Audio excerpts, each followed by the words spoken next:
Good morning student. Class 10th का आज हम ग्रामर का टॉपिक कर रहे हैं बेटा, विकारी और अविकारी शब्द। ठीक है, विकारी और अविकारी शब्द। सबसे पहले हम करेंगे विकारी कहते किसे हैं और इसके कितने भेद होते हैं, फिर अविकारी किसे कहते हैं और इसके कितने भेद होते हैं। सबसे पहले करेंगे हम विकारी, यानी कि जिन शब्दों में लिंग, वचन, पुरुष, काल, कारक के कारण विकार उत्पन्न होता है उसे विकारी शब्द कहते हैं। किसे कहते हैं विकारी शब्द? कि जिन शब्दों में लिंग, वचन, पुरुष, काल, कारक के कारण विकार उत्पन्न होता है उसे हम विकारी शब्द कहते हैं। जैसे बच्चा, पर्वत, चादर आदि। यदि आता है इसके भेद कि जो विकारी होता है, इस विकारी के कितने भेद होते हैं? विकारी के कितने भेद होते हैं? 4 भेद होते हैं।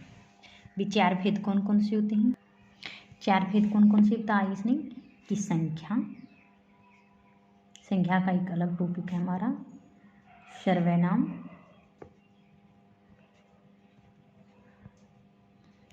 संख्या, सर्वनाम, विशेषण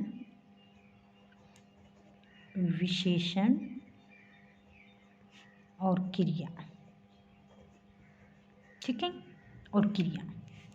ठीक है, ये 4 भेद होते हैं, संख्या, सर्वनाम, विशेषण और 4th पॉइंट है हमारा क्रिया। इसके बाद में आता है अविकारी।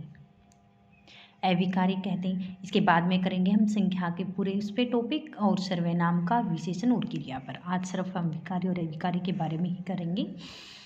जिन शब्दों में लिंग, वचन, पुरुष, काल, कारक के कारण विकार उत्पन्न नहीं होता है उसे अविकारी शब्द कहते हैं।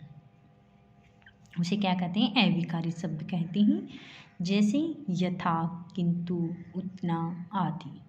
अब बताएंगे इस अविकारी का दूसरा नाम क्या है? अविकारी का दूसरा नाम, इसे और क्या कहते हैं? अव्यय। क्या कहते हैं इसे? अव्यय भी कहते हैं। ठीक है, अव्यय भी कहते हैं। यदि आता है कि अव्यय की परिभाषा क्या है, तो ये नहीं करवाया नहीं गया हमारा। क्या होता है? अव्यय और अविकारी एक ही होता है। अव्यय की भी यही परिभाषा, इसका दूसरा नाम ही अव्यय होता है। अब आता है कि इसके भेद कितने होते हैं? किसके? अविकारी। उसके कितने भेद होते थे? 4 भेद होते हैं। इसके कितने भेद होते हैं? इसके भेद होते हैं 5। ठीक है, 5 भेद माने जाते हैं इसके। 5 भेद अब कौन कौन से होते हैं? सबसे फर्स्ट, यानी कि एक क्रिया विशेषण। सबसे फर्स्ट पॉइंट लिखा हमने, क्रिया विशेषण। क्रिया विशेषण। ठीक है, सेकंड है इसका संबंध बोधक। संबंध बोधक, आप संबंध बोधक अव्यय भी लिख सकते हो, संबंध बोधक अविकारी भी लिख सकते हो। नंबर 3, समुच्चय बोधक। नंबर 4, विषमयादि बोधक। अव्यय या अविकारी, विषमयादि बोधक। नंबर 5 कौन सा है? निपात, जिसमें बल प्रधान होता है, निपात। ये 5 भेद हैं। ठीक है, कौन कौन से हैं इसके? क्रिया विशेषण, संबंध बोधक, समुच्चय बोधक, विषमयादि बोधक और निपात। ठीक है, एक तो हम आते हैं पेपर के अंदर हमारे विकारी और अविकारी शब्द किसे कहते हैं या उनके कितने भेद होते हैं, ये क्वेश्चन भी आ सकता है। या फिर आता है कि विकारी और अविकारी शब्द छांटने। जैसे आपके इसमें से आ गया बच्चा, पर्वत, खूब, मोटा, किंतु, विद्यालय, बहुत। यदि आता है इनके अंदर से विकारी शब्द छाटिए। तो आपने इनमें से छांटने हैं विकारी शब्द। कौन कौन से बताए थे कि जिनमें लिंग वचन, जिनमें विकार उत्पन्न होता है। इसमें से कौन कौन से हैं? बच्चा, बच्चा हमारा क्या है? अविकारी है। पर्वत, पर्वत भी क्या है हमारा? विकारी है। और मोटा, ये भी क्या है? विकारी है। विद्यालय, ये क्या है हमारा? ये भी विकारी ही है। ठीक है, बाकी रह गए कौन कौन से रहते हैं फिर हमारे अविकारी शब्द। ठीक है, विकारी और अविकारी शब्द छाटने आते हैं। बाकी अविकारी फिर इसमें कौन से रहते हैं? खूब, किंतु, खूब, किंतु, बहुत। ठीक है, यथा, तथा, की आदि जो शब्द, अथवा, तक, ही, ये सारे क्या होते हैं? जैसे तक, ही, अथवा, यहाँ, यहाँ तो हमारा विकारी के अंदर आता है। यहाँ, जाना, ये सारे के सारे हमारे क्या होते हैं?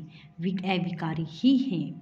ठीक है, खूब, किंतु, बहुत, तक, ही, अथवा आदि सारे हमारे क्या आते हैं? विकारी शब्द आते हैं और विकारी ये होते हैं हमारे। ठीक है, यह प्रश्न हमारा इस तरह से आता है कि विकारी और अविकारी शब्द छाटिए। या फिर प्रश्न आता है हमारा कि शब्द और पद में अंतर स्पष्ट कीजिए। शब्द, शब्द किसे कहते हैं और पद किसे कहते हैं? शब्द किसे कहते हैं? वर्णों के सार्थक समूह को क्या कहा जाता है? शब्द कहा जाता है। वर्णों के सार्थक समूह को शब्द कहते हैं। या भाषा की स्वतंत्र व सार्थक जो इकाई होती है वो भी क्या कहलाती है? वो भी शब्द ही कहलाती है। भाषा की स्वतंत्र व सार्थक इकाई भी क्या कहलाती है? शब्द ही कहलाती है। ठीक है, यहाँ तक कि पद, पद कैसे किसे कहते हैं? कि जब शब्द को व्याकरण के नियमों के अनुसार, जब जो शब्द होते हैं उसको व्याकरण के नियमों के अनुसार वाक्य में प्रयोग कर दिया जाता है तो उसे हम क्या कहते हैं? पद कहते हैं। उसे क्या कहते हैं? पद कहते हैं। जैसे जैसे कैसे होते हैं कि राम ने, जैसे राम ने रावण को मारा, राम ने रावण को मारा। ठीक है, इसने क्या बता दी? शब्द को व्याकरण के नियमों के अनुसार। शब्द क्या है हमारे? राम क्या है? ये भी शब्द है, ये भी शब्द है। ठीक है, एक एक है हमारे शब्द हैं। जब यही शब्दों को क्या करते हैं? एक वाक्य के अंदर प्रयोग करते हैं। वाक्य के अंदर प्रयोग क्या करते हैं? कि राम ने रावण को मारा, वाक्य के अंदर प्रयोग कर दिया गया। इस वाक्य के अंदर प्रयोग किए गए शब्द को ही हम क्या कहते हैं? पद कहते हैं। जो एक एक शब्द जैसे राम है, रावण है, ये क्या है? ये शब्द हैं हमारे। ठीक है, तो ये जब शब्द को वाक्य के अंदर प्रयोग कर दिया जाता है तो हमारा पद कहलाता है। और फिर यदि आता है एक पदबंध होता है, इन पदों को, इन शब्दों को जब वाक्यों के अंदर प्रयोग करते हैं उसे हम पदबद्ध कहते हैं। कि दो वाक्य होते हैं और दोनों वाक्यों को जब आपस में मिला दिया जाता है तो एक हमारा उपवाक्य बन जाता है।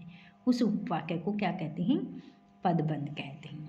या आता है, या तो शब्द की परिभाषा, शब्द किसे कहते हैं या पद किसे कहते हैं, या फिर आता है शब्द और पद में अंतर स्पष्ट कीजिए। ठीक है, यह प्रश्न हमारा इस तरह से भी आता है पेपर में कि जब शब्द स्वतंत्र रूप से प्रयुक्त होता है, जब शब्द स्वतंत्र रूप से प्रयुक्त होता है और वाक्य के बाहर होता है तो उसे क्या कहते हैं? शब्द हो गया, वो स्वतंत्र रूप से प्रयोग कर दिया जाता है, अब वाक्य से बाहर होता है, उसे क्या कहते हैं? अभी ऊपर बताया गया था, भाषा की स्वतंत्र इकाई क्या कहलाती है? शब्द कहलाती है। शब्द क्या है? स्वतंत्र रूप से प्रयोग हो गया है तो वाक्य से बाहर, वाक्य नहीं बनता, वो वाक्य नहीं बनता। राम राम, ये कोई वाक्य नहीं बना हमारा, वाक्य से बाहर हो गया है तो ये क्या बन गया हमारा? क्या कहलाता है? एक नंबर के प्रश्न इसमें आता है शब्द। क्या कहलाता है? शब्द कहलाता है। यह प्रश्न फिर इसे आता है कि जब शब्द वाक्य के अंग के रूप में प्रयुक्त होता है, शब्द वाक्य के अंग के रूप में क्या होता है, प्रयुक्त हो गया है। ठीक है, जब शब्द वाक्य के अंग के रूप में क्या होता है, प्रयुक्त होता है और वाक्य से बाहर होता है तो क्या कहलाता है, तो उसमें क्या होता है, पद। तो उसमें क्या कहलाता है, पद कहलाता है। ठीक है, तो प्रश्न हमारा इस तरह से शब्द और पद में अंतर स्पष्ट कीजिए, या वो इस तरह से देता है 1 नंबर में, तो उसे क्या कहते हैं। पेपर में कई बार रिपीट हो चुके हैं हमारे, ऐसे भी आ सकते हैं। ये प्रश्न आता है आपका हमारे कि कोशिकीय शब्द कहते किसे हैं, कोशिकीय शब्द किसे कहते हैं, जिस शब्द का अर्थ शब्दकोश से ही प्राप्त हो जाए। जो भी शब्द होता है उसका अर्थ है, उस अर्थ के माध्यम से ही हमें ये प्राप्त चल जाए, उसे ही हम क्या कहते हैं, शब्दकोश। जैसे मनुष्य, ये क्या हमारा शब्द है, इस मनुष्य से ही हमें पता चल जाता है कि मनुष्य क्या कोई व्यक्ति, घोड़ा कोई पशु। ठीक है, इन शब्दों के माध्यम से ही इसके अर्थ का जब पता चल जाता है तो वो क्या कहलाता, हमारा कोशिकीय शब्द कहलाता। यह आता है हमारा कि व्याकरणिक शब्द किसे कहते हैं, इस तरह से भी आ सकते हैं कि व्याकरणिक शब्द किसे कहते हैं, जो व्याकरण का कार्य करता है, जो शब्द व्याकरण का कार्य करता है। जैसे राम ने रावण को मारा, मुझसे आजकल विद्यालय नहीं जाया जाता, इस वाक्य में जाता शब्द क्या है, व्याकरणिक है। मुझसे आजकल विद्यालय नहीं जाया जाता, जाना एक क्या है, व्याकरणिक शब्द है। आना जाना ये हमारे विकारी जो है, विकारी के अंदर आते ही होते हैं। एक हमने बताया था कि इसमें ये होता है पद, कि एक प्रश्न आ सकता है कि पद के कितने भेद होते हैं, पद के भी 5 होते हैं, संज्ञा, सर्वनाम, क्रिया। जैसे पद, इसके कितने भेद मानते हैं, 5 भेद होते हैं, इस शब्द के 5 भेद होते हैं। सॉरी, चलो हम ऊपर करते हैं, जैसे हम परिभाषा की थी। इस शब्द के यदि आता है, ये तो जैसे हो गया कि इसके भेद आते हैं, यदि किसके भेद बताना, कितने भेद होते हैं, पद के 5 भेद भी आते हैं, प्रश्न इस तरह से भी आते हैं। 5 भेद अब कौन कौन से होते हैं, वही संख्या, सर्वनाम, विशेषण, क्रिया, अव्यय। ठीक है, ये हमारे पद के भी भेद होते हैं, संज्ञा, सर्वनाम, विशेषण, क्रिया और अव्यय। और ये संज्ञा, सर्वनाम, विशेषण और ये क्रिया, ये विकारी के होते हैं। ठीक है, विकारी के हमारे कितने माने जाते हैं, 5, 4 भेद माने जाते हैं। और पद के यदि आते हैं तो साथ में अव्यय पद भी जुड़ जाता है, उसमें हमारे कितने हो जाते हैं, 5 भेद हो जाते हैं। ठीक है, तो ये व्याख्यान आज हमारा क्या है, विकारी और अविकारी के ऊपर किया था हमने 10th क्लास का। ये ग्रामर का टॉपिक हमारा राइट प्लस लर्न भी होना चाहिए।